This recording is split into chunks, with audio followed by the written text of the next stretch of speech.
Recycling helps the planet, right? Waste not, want not. Well, some of the vintage toys that you know and love have been recycled from time to time. And today, we go over some of them. Let's go.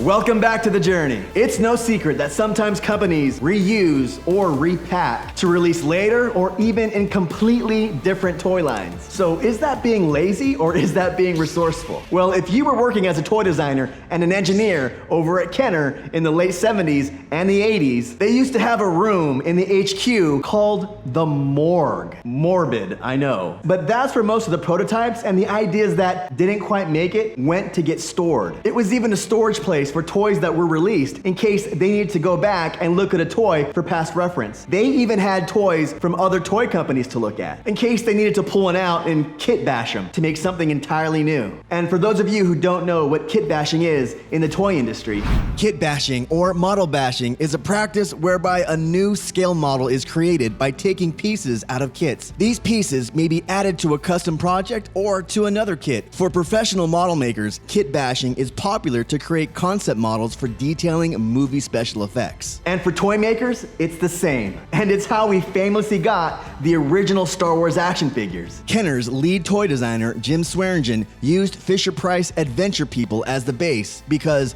they were the ideal size to build vehicles, ships, and playsets around, something that Jim knew was going to be the major focus of making the Star Wars toy line a success. So with a little putty, Bondo, and modeling clay came the kit bash prototypes of these figures. And if you ever meet Jim, don't ask him where these figures are, not knowing that these would one day be historical relics and worth more than a family-sized home. Kenner disposed of them. That hurts. But after the kit bashing, they went to the toy engineers and production designers to make them functional, safe, and cost-effective for production runs. And all working under tight deadlines, tight budgets, and sometimes a skeleton crew of staff. And this is where the recycling of toys comes into play. And here is a list of some Star Wars toys that have been famously recycled, repacked, or straight out reused. The Land of the Jawas playset was first issued in 1979 with a reissue later that year with a rebate offer, and in Sears Canada, it offered a free Jawa inside. It came with a molded plastic base that had an action lever to make figures move or fall over in battle, an escape pod that opened up to house figures, and the cardboard background that had an elevator mechanism. Then in 1980, for the Empire Strikes Back line of toys with a history of being behind the calendar on getting toy releases to toy shelves, they not only reused the Land of the Jawas playset once, but twice for the Empire Strikes Back. The first being the Hoth Ice Planet. They took the base of the tan Jawa playset and molded it in white plastic, keeping all the levers and pegs. The Sandcrawler was replaced with a cardboard AT-AT with the same elevator feature, and in lieu of the escape pod, a radar laser cannon, which, by the way, is a totally different design than the later issued box toy. The following year, in 1981, Kenner would reuse this playset once again in the Rebel Command Center. First released as a Sears exclusive to help sell more action figures, this one came with Hoth Luke, AT-AT Commander, and R2 with sensor scope. It came with the same white plastic base in the Hoth Ice Planet and a new cardboard background depicting the Rebel base. Next up, the Droid Factory. First issued in 1979, then for Empire Strikes Back in 1980. This was one of the most unique playsets because of the build feature in the parts that came with the set. It featured a plastic orange base, a crane, a blueprint, and droid parts that also included an R2 unit that you can build that featured a third leg included. Kenner reused this playset in the first of two Jabba's Dungeon playsets. The first in 1983 as a Sears exclusive. The plastic base was this time painted gray and with minor changes in the mold to get rid of the areas where the original Droid Factory had to store the parts. The crane was added, but this time added a hook and a branding iron where 88 could torture droids. And this set included the action figures of Claytu, 88, and Nikto.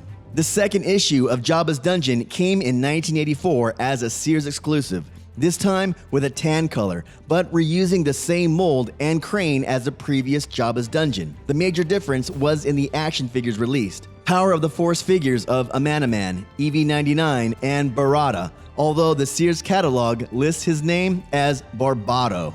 And if you're enjoying the content so far, please hit the like button. That does support the channel. And also, please consider subscribing. And please visit the PadawanCollector.com, where you can see blogs, bonus material, and you can visit the Collector Depot for accessories that you may need for your collection.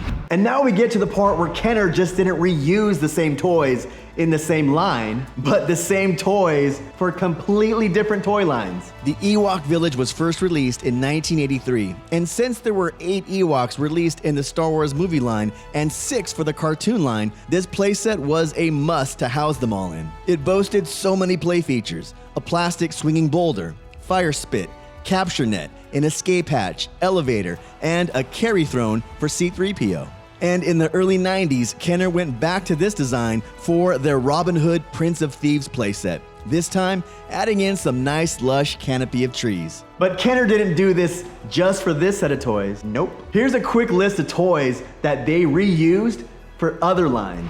The Gamorrean Guard was used for Friar Tuck from the Robin Hood Prince of Thieves line of toys. The 1979 Creature Cantina set was reused and turned into a saloon for the 1980s release of the Western Cafe playset. The 1979 Collector's Action Display Stand was reused for 1981's Glamour Girls Fashion Stand. And the 1985 Ewok Battle Wagon was used in 1991's Robin Hood Prince of Thieves Battle Wagon. Now there's a lot of other oddball items that Kenner reused and repackaged to release for other toy lines, but what are your favorites that I left out and that I probably don't even know about? Let us all know down there in the comments. To help me keep creating content like this, please become a YouTube channel member with membership starting as low as 99 cents a month. You'll get early access to videos before the public does, members only live streams, extra entries into all giveaways, and special member shoutouts. Just hit the join button below the screen, and welcome to the Academy.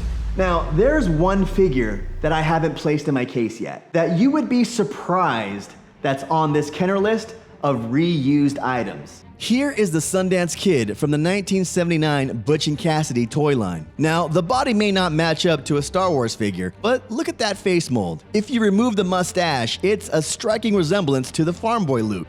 Now, I already have the Farm Boy Luke in my display case, but Kenner also used the Farm Boy head for the Bespin Luke figure. And my friends over at Fourth Moon Toys sent me this awesome Luke Bespin that I opened up on a live stream, but I wanted to wait until this episode to officially place it in my case and give this figure the attention it deserves. Luke Skywalker in Bespin fatigues was first released in 1980 on the first wave of the Empire Strikes Back line of toys on the 30A Palitoy card back and the 31B Kenner card backs. He comes with the pure blue Rebel Blaster and is only one of 2 figures to come with the pure blue Rebel Blaster. The other is Han Solo in his Hoth outfit.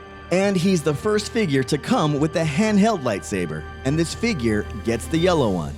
Now, if they went to great lengths to fix Han's head and turn the blue snaggletooth into a short red one, you would think they would fix the main hero's saber, especially if Ben came with the blue saber. Well, on Ben's card, he is pictured with the yellow saber, so why was this overlooked? We will never know, so we get the Bespin Luke with the yellow saber. The main variants for this mostly comes in the hair color, with the blonde, lemon, brown, olive, and orange hair variants, and different painted boot colors as well as unpainted hip areas in the Potch and Lily Letty variants. But like the Farm Boy Luke, the variants on this figure could reach the tens of tens, so visit the variant villain online to go in depth about this one. The figure that we received from Fourth Moon Toys is absolutely flawless, and they sent it with a bunch of extras. And if you want to visit Fourth Moon Toys, head to their website at fourthmoontoys.com for a great selection of modern, vintage, and other collectible items. And let's cross off this figure from our list,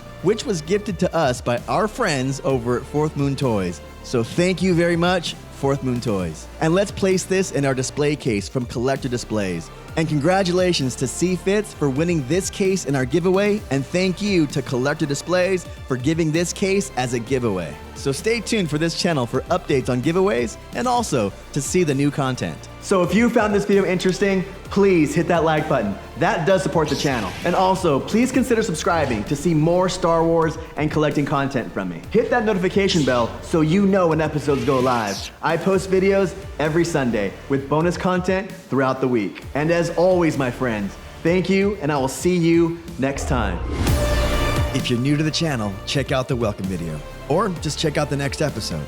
And please subscribe if you want to follow the journey. And remember, there is no shame in being a Padawan.